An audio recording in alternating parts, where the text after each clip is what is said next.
Hey guys, this is your host Thomas Tyree here from On the Hot Podcast. Today, I have some bonus content for you guys. The bonus content we'll be covered today will be in the sport of boxing. In today's bonus segment, I'll be sharing my fight summary on the fight that took place last night in the sport of boxing between Shakur Stevenson and William Zepeda. So, it was Shakur Stevenson who successfully retained his WBC lightweight title, defeating William Zepeda by unanimous decision in the sport of boxing. So, I'll be sharing my thoughts on the fight that just took place this previous weekend. Now, honestly, this was a masterclass performance by Shakur Stevenson. I personally scored the fight 117-111 in favor of Shakur Stevenson. And Shakur Stevenson gave us one hell of a show, one hell of a performance to snatch William Zepeda's O from his, at the time, undefeated record in the sport of boxing, his perfect record. Shakur Stevenson just showed us why it's levels to this game. He just put the lightweight division on notice and put the entire landscape of boxing on notice, establishing himself as a true top 10 pound for pound fighter, no matter how you have your pound for pound rankings. And Shakur Stevenson said, this is going to be no running. This is no Tom and Jerry bullshit. The jokes that Turkey Ali Sheik had all week long with Shakur running around the ring, him having jokes of the boxing ring shrinking as the fight was going on. Shakur Stevenson stood 10 toes down in the pocket, firing back and forth with William Zepeda. And I told you guys last week, this was going to be a similar performance to what Floyd Mayweather did to Canelo Alvarez back in 2013. I just knew Shakur Stevenson was just going to be too much for William Zepeda to handle, and it was a masterclass performance because Shakur Stevenson beat William Zepeda at his own game, landing punches and flurries, winning the counter-punching battle, and was great defensively, showing flashes and shades of what Floyd Mayweather used to do in his prime days defensively with the Philly shell, protecting himself with a lot of haymakers and a lot of power punches that William Zepeda was trying to land on Shakur Stevenson.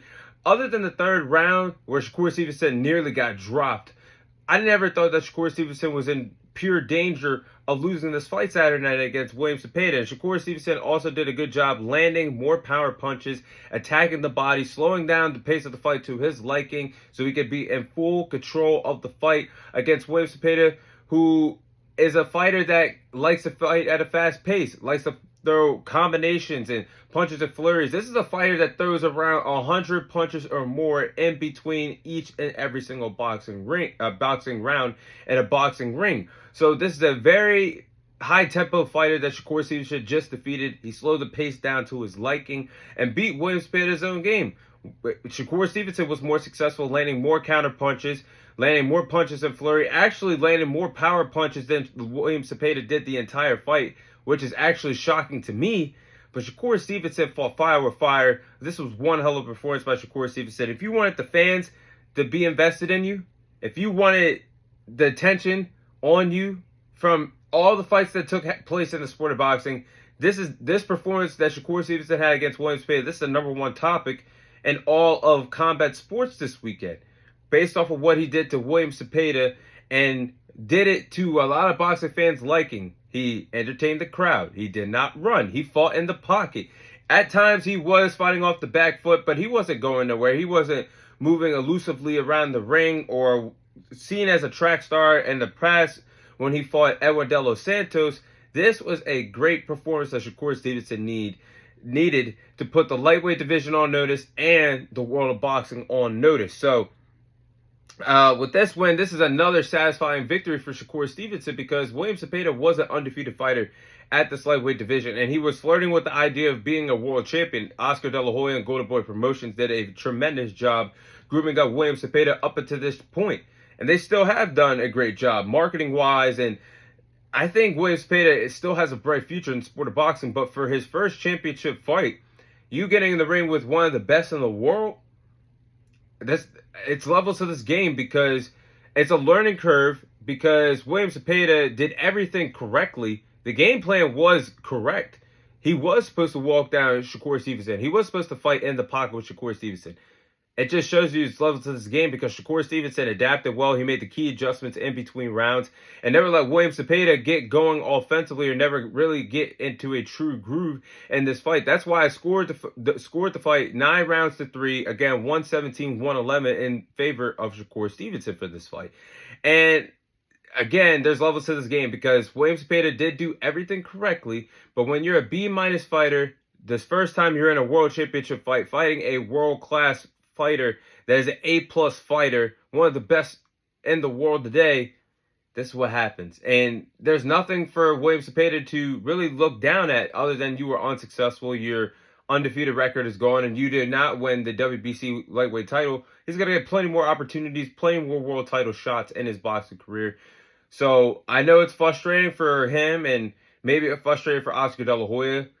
But I think Shakur Stevenson, getting your first world title fight against a fighter like this is how you come back, go back to the drawing board, make the adjustments needed, and one day you'll be a world champion very soon if you're William Zepeda. I'm definitely still invested in what his boxing career is going to look like moving forward. But before I close off the segment, let's get into what's next for Shakur Stevenson. So, obviously, the writing is on the wall here. The next fight for Shakur Stevenson should be a massive fight against Gervonta Tank Davis. And I know Gervonta Tank Davis is fresh out of jail, coming off an arrest last week.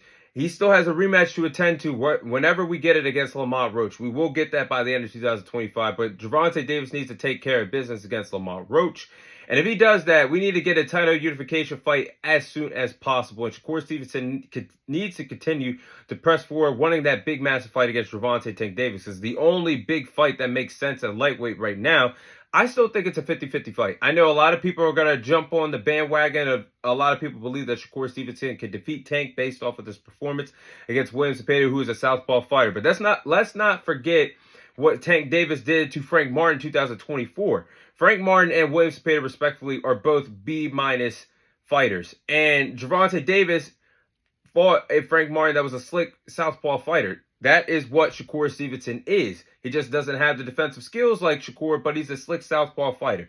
Gervonta Davis had his way against Frank Martin. So there's an argument where you could say Shakur Stevenson's performance against William Zepeda. Then you could say the argument with Gervonta Davis's performance against Frank Martin. But then there's another hole in the road, because you could throw in the performance that Shakur Stevenson had against Edwin De Los Santos when he was running around against a powerful southpaw fighter running around the ring. Then you can have the argument that Tank Davis can't outbox Shakur Stevenson because, quite frankly, he got outboxed by Lamont Roach and got lucky to get a draw decision in his last professional fight. So I know a lot of people, I'm a Tank Davis fan, and I will say this is a true 50-50 fight that could go either way, based off of what type of performances those respective fighters were willing to give us.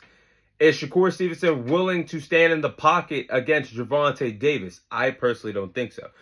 Can Gervonta Davis afford to start off slow and collect data in between rounds and then try to knock out Shakur Stevenson in order to win the fight? I don't think that's a correct formula. So there's a lot of things that you could put in consideration of your reasons or your argument of why you think Tank Davis will defeat Shakur Stevenson, why you believe that Shakur Stevenson will defeat Tank Davis. We will never know until these boxers finally get in a boxing ring. And I think it's going to happen sooner rather than later. We have to get this title unification as soon as possible. I'm looking at a date probably in 2026. So we'll see what we can get. And I will say the bonus, not a bonus, but a bright spot is if we can't get that through PBC, Turki Al-Sheikh will probably work with Eddie Hearn and Eddie Hearn if Shakur Stevenson decides to stick with Matchroom Boxing. But if Turki Al-Sheikh and Al Haymon can work together, because Turki is already in conversations and frequently talking to Calvin Ford, the trainer of Gervonta Davis. So that's a good sign that we could possibly see a Tank Davis or Shakur Stevenson in a massive money fight down the line. And I think it's early 2026. We definitely have to get that fight. But that is my fight summary on the fight that took place between Shakur Stevenson and William Zepeda. That is all the time I have for you guys today. Thank you guys for watching. Thank you guys for listening. This is your host, Thomas Tyree, signing off. And I'll see you guys on next week's episode.